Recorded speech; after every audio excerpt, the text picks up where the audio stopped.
Hey guys, it's Daddy35 here from Demolition Kings. This is the video you've been waiting for. This is my Gowipe strategy, how I do it, what I'm looking for, and how to 3-star a base like this. So this was in our most recent war against a traders clan. It was an epic war. It came down to the last 10 minutes.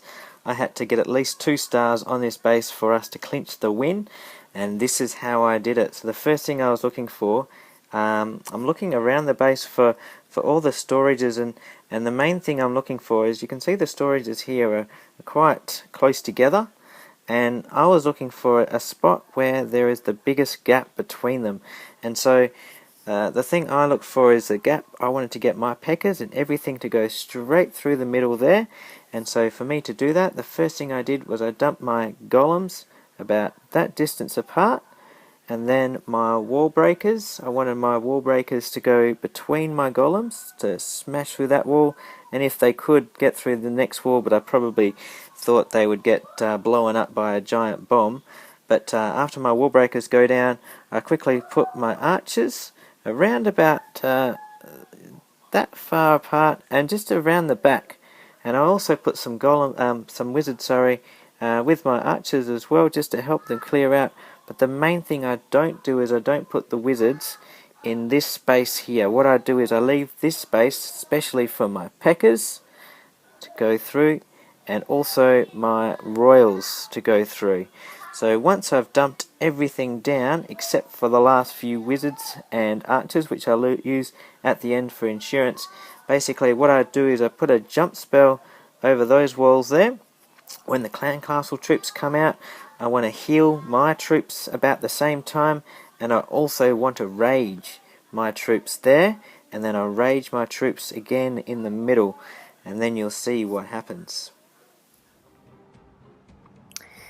Alright, here are my 2 golems with my wall breakers in between. I spread out my archers and my wizards behind the golems, but leaving a space in the middle for my peckers and my royals to go in, and it all happens so fast, and that's the trick here. Get them down quickly so that they can all head towards the middle. Put down the jump spell, and everything's going to plan at the moment. The clan castle troops come out, and I'd put my heal spell down as well to save my troops from the archer queen, the barbarian king, and the clan castle troops. I rage then, as well as rage in the middle, and you can see all my troops are in the middle.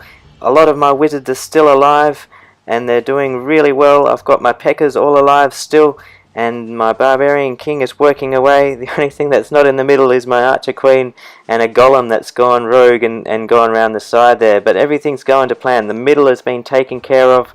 I have an archer queen that's just doing some cleanup at the back, but my barbarian king, I've just done the iron fist, and it's taken out the wizard tower. And this Tesla just at the top there is very important and critical to this fight, because if this Tesla stays alive, it could do some damage to my peckers at the end. But this barbarian king has a go at it, but it dies, and then one of my golemites flies out the side, but it was this little other golemite that takes out the Tesla as it dies at the same time. But this is where I dump my last remaining wizards and archers. It's really important with my Gowipe strategy to save about 3 or 4 wizards and the same number of archers, just to help with the cleanup process. So what I decided to do was I put them out the back there so that it would go behind the peckers and the archer queen and the golems, and hopefully they would get protected.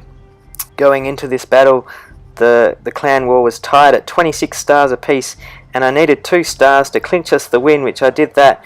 But what was amazing was that my troops managed to stay alive right to the end, and it was really quite close. My archer queen died there. There was a giant bomb that took out some of the remaining archers and wizards, but I still had 2 wizards left, and that was the most important thing.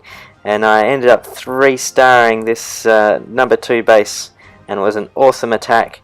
But this war in general was unbelievable. We won 28 to 26, but both clans did an extremely good effort. One of the funniest things, I guess, was the enemy's number 1 ended up turning up to this war with a troll base, and he didn't change it. That could have been the difference, as you can see here. I love clan war, but this troll base ended up enabling us to 2-star it pretty easily. But that was it. Great clan war by the traders, and Demolition Kings came out with a victory.